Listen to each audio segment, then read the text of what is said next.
এবার আবহাওয়ার খবরের দিকে নজর রাখতেই হবে, কারণ রাত থেকে বৃষ্টি। দক্ষিণবঙ্গের একাধিক জেলা জলমগ্ন কলকাতা। তবে কতদিন থাকবে এই আবহাওয়া, এবং আজও একাধিক জেলায় ভারী থেকে অতি ভারী বৃষ্টির পূর্বাভাস রয়েছে। বিস্তারিত জানবো, হাওয়া অফিস কি বলছে। বিশ্বজিৎ শাহ রয়েছে আমার সঙ্গে। বিশ্বজিৎ, একদমই যে নিম্নচাপটি সুস্পষ্ট নিম্নচাপ ছিল সেটি এই মুহূর্তে গভীর নিম্নচাপে পরিণত হয়েছে, এবং গভীর নিম্নচাপের যে অবস্থান রয়েছে বাংলাদেশ এবং সংলগ্ন গাঙ্গেয় পশ্চিমবঙ্গের উপকূল এলাকা, এবং এই নিম্নচাপটি অর্থাৎ গভীর নিম্নচাপটি গাঙ্গেয় পশ্চিমবঙ্গের ওপর দিয়ে ওড়িশা এবং ঝাড়খণ্ডের দিকে অর্থাৎ পশ্চিম ও উত্তর পশ্চিম দিকে অগ্রসর হবে, এবং আগামী দুদিন ধরে এটি ওড়িশা এবং ঝাড়খণ্ডের দিকে যাবে।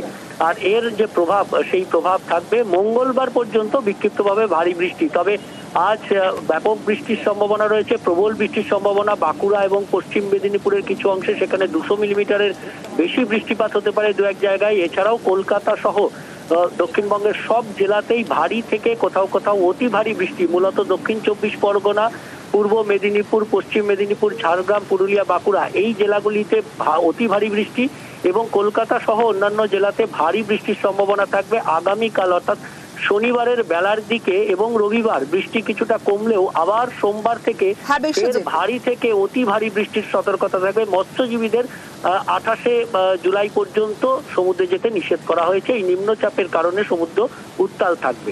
সমস্যা বেশ। বিশ্বজিৎ, দক্ষিণবঙ্গে দুর্যোগ, অন্যদিকে উত্তরবঙ্গের আবহাওয়ার দিকেও নজর রাখতেই হবে, কারণ উত্তরবঙ্গেও বৃষ্টির পূর্বাভাস রয়েছে। একাধিক জেলায় বৃষ্টি হচ্ছে এবং মেঘলা আকাশ একাধিক জায়গায় সকাল থেকে। কি পরিস্থিতি জানবো, সরাসরি চলে যাব। পার্থপ্রতিম রয়েছে আমার সঙ্গে। পার্থ, দক্ষিণে তো দুর্যোগের পূর্বাভাস রয়েছে, উত্তরে কি পরিস্থিতি?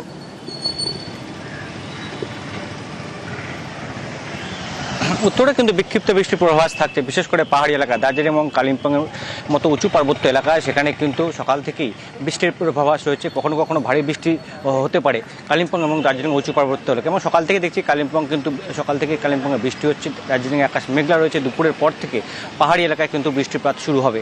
অন্যদিকে সমতলে যদি আসি, আলিপুরদুয়ার, জলপাইগুড়ি, ডুয়ার্স, সেখানে কিন্তু সকাল থেকেই বৃষ্টি হচ্ছে, বিশেষ করে আলিপুরদুয়ারেও এবং কোচবিহার সঙ্গে কিন্তু শিলিগুড়ি বিকেলের পর থেকে এসব এলাকায় কিন্তু বিক্ষিপ্ত হয়ে ভারী বৃষ্টির পূর্বাভাস থাকছে। বিশেষ করে সন্ধ্যের পর জলপাইগুড়ি, আলিপুর, কোচবিহার এবং শিলিগুড়িতে কিন্তু ভারী বৃষ্টির পূর্বাভাস থাকছে। অর্থাৎ সব মিলিয়ে যে একদিকে যেমন পাহাড় ভিজবে, তেমনি কিন্তু সমতলেও বিক্ষিপ্ত বৃষ্টির পূর্বাভাস থাকছে। হয়তো দক্ষিণবঙ্গের মতো টানা বৃষ্টির পূর্বাভাস নেই, কিন্তু বিক্ষিপ্ত বৃষ্টিতে ভিজবে গোটা উত্তরবঙ্গ। অন্যদিকে সিকিমও কিন্তু বৃষ্টি সকাল থেকে শুরু হয়েছে, বিশেষ করে নর্থ সিকিমে, এবং তার প্রভাব কিন্তু এসে পড়ে আমাদের এদিকে উত্তরবঙ্গের সমতলের জেলাগুলিতে।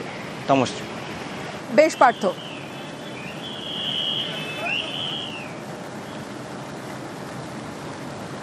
কলকাতায় বৃষ্টিতে সেঞ্চুরি, কেন এই কথা বলছি, কারণ রাত থেকে টানা বৃষ্টি এবং 100 মিলিমিটারেরও বেশি বৃষ্টি হয়েছে কলকাতা, ধাপা একাধিক জায়গা, এবং একাধিক জায়গায় রাত থেকেই বৃষ্টি। আর সেই বৃষ্টিতে জলমগ্ন কলকাতার একাধিক এলাকা। সেই ছবিটা আপনাদের দেখাচ্ছি। শহরে রাত থেকে সকাল পর্যন্ত বৃষ্টিপাত, এবং কি এখনো পর্যন্ত বৃষ্টি কলকাতায়। নিম্নচাপের জেরে বৃষ্টি, এবং সেই বৃষ্টির জেরে কার্যত জলমগ্ন কলকাতা সহ কলকাতার যে সমস্ত সংলগ্ন এরিয়া রয়েছে সেই সংলগ্ন এরিয়া। এবং যে ছবি আপনাদেরকে এই মুহূর্তে দেখাচ্ছে সেক্টর 5-এ, সেখানে কিন্তু কার্যত জল জমে রয়েছে, এবং জল পেরিয়ে সামনের দিকে এগিয়ে যাচ্ছে গাড়ি থেকে শুরু করে সাধারণ মানুষ, এবং কার্যত জলমগ্ন এই সেক্টর 5 এরিয়া। ইতিমধ্যে যে খবর পাওয়া যাচ্ছে তা হচ্ছে যে বৃষ্টিপাতের পরিমাণ তা কিন্তু সেঞ্চুরি পেরিয়েছে, অর্থাৎ সর্বত্র প্রায় 100 মিলিমিটারের বেশি বৃষ্টিপাত হয়েছে। ক্যামেরা রাজীবের সঙ্গে প্রীতি, নিউজ 18 বাংলা। যেমনটা আপনাদের জানাচ্ছিলাম, টানা বৃষ্টি, আর বৃষ্টিতে শহরের একাধিক জায়গায় জল, এবং বিভিন্ন জায়গার ছবি দেখাচ্ছি। দক্ষিণ কলকাতা, উত্তর কলকাতার বিভিন্ন জায়গার ছবি। সার্দার্ন অ্যাভিনিউ থেকে শুরু করে কলেজ স্ট্রিট জলমগ্ন একাধিক এলাকা, নর্দার্ন অ্যাভিনিউ, এবং সেখানেও জল জমেছে। ঠনঠনিয়া কালীবাড়ির ছবিও আপনাদের দেখাচ্ছি, যেখানে কলেজ স্ট্রিট টানা বৃষ্টিতে শহরের একাধিক জায়গায় জল, আর পাম্পে জমা জল সরাতে তৎপরতা পুরসভার। এজেসি বোস রোডের ছবি এই মুহূর্তে দেখছেন নিউজ 18 বাংলায় যারা চোখ রেখেছেন। বিভিন্ন জায়গায় শহরের বিভিন্ন এলাকায় জলমগ্ন। গভীর নিম্নচাপের কারণে উত্তরবঙ্গ থেকে দক্ষিণবঙ্গ প্রায় সব জেলাতেই ভারী থেকে অতি ভারী বৃষ্টিপাত হয়েছে গতকাল রাত থেকে আজ সকাল পর্যন্ত, এবং কলকাতার একাধিক জায়গায় জল জমেছে। এই মুহূর্তে আমি দাঁড়িয়ে রয়েছি এজেসি বোস ফ্লাইওভারে, এবং সেখানেও কিন্তু জল জমে গিয়েছে, এবং এই ফ্লাইওভার সোজা নেমে যাচ্ছে এসএসকেএম এর দিকে। এই জল পেরিয়েই যাতায়াত করতে হচ্ছে, এই জল পেরিয়েই চলছে যান চলাচল। ক্যামেরায় দীপঙ্করের সঙ্গে সুদীপ্ত, নিউজ 18 বাংলা।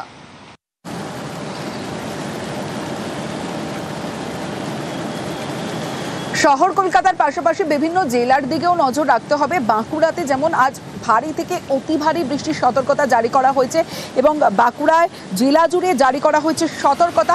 সরাসরি চলে যাব, প্রিয়ব্রত রয়েছে আমার সঙ্গে। প্রিয়ব্রত, কি পরিস্থিতি বাঁকুড়াতে?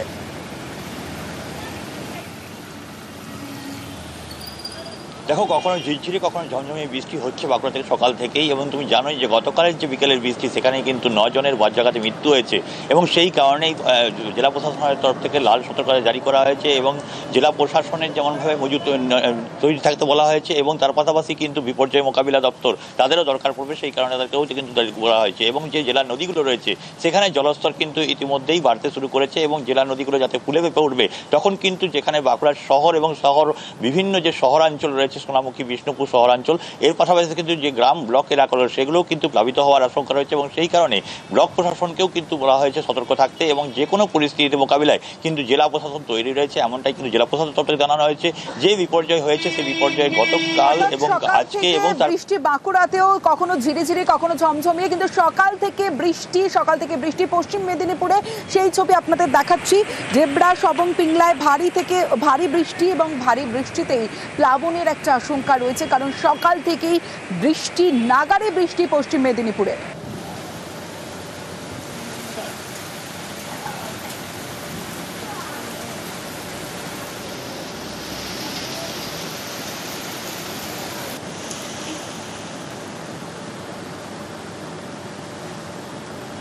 এবার উপকূলের জেলার দিকেও নজর রাখতে হবে। উপকূলেও নাগারে বৃষ্টি আর সমুদ্রে উত্তাল হওয়ার একটা আশঙ্কা রয়েছে, কারণ কাকদ্বীপে হালকা থেকে মাঝারি বৃষ্টি, নিম্নচাপের জেরে সমুদ্র উত্তাল হওয়ার একটা আশঙ্কা।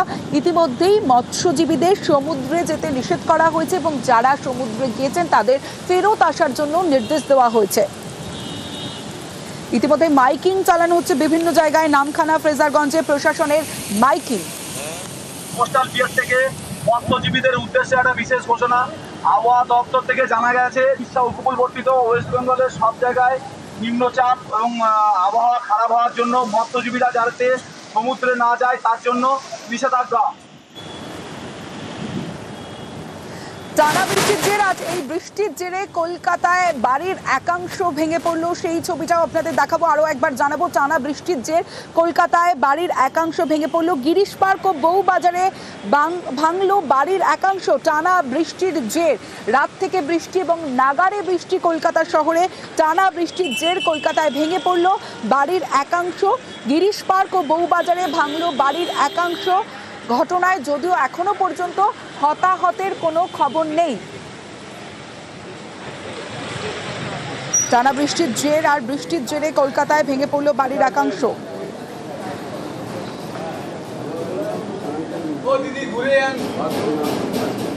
গিরিশ পার্ক, বউবাজারে ভাঙল বাড়ির একাংশ। ঘটনায় হতাহতের কোনো খবর নেই।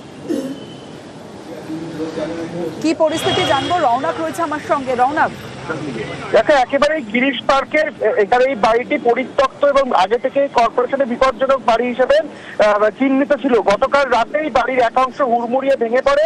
সামনে একটি গাড়ি দাঁড়িয়ে ছিল, বেশ কিছুটা অংশ সেই গাড়ির ওপরে ভেঙে পড়ে। যতদূর খবর এখনো পর্যন্ত হতাহতের কোনো খবর নেই, কিন্তু অত্যন্ত জনবহুল এলাকা। সকালের দিকে হলে কিন্তু অত্যন্ত একটা ঘটনা ঘটার সম্ভাবনা ছিল। ইতিমধ্যে জায়গাটি কর্ডন করা হয়েছে, বাড়িকে ধ্বংসাবশেষ তা সরানোর কাজ কেএমসির তরফ থেকে শুরু করা হয়েছে এবং যাতে বাড়িটি ডেমোলাইজ করা দেওয়া যায় তার জন্য কিন্তু কেএমসির তরফ থেকে ইতিমধ্যে যে পদক্ষেপ নেওয়া সেই পদক্ষেপও নেওয়া হবে। বেশ রওনাক।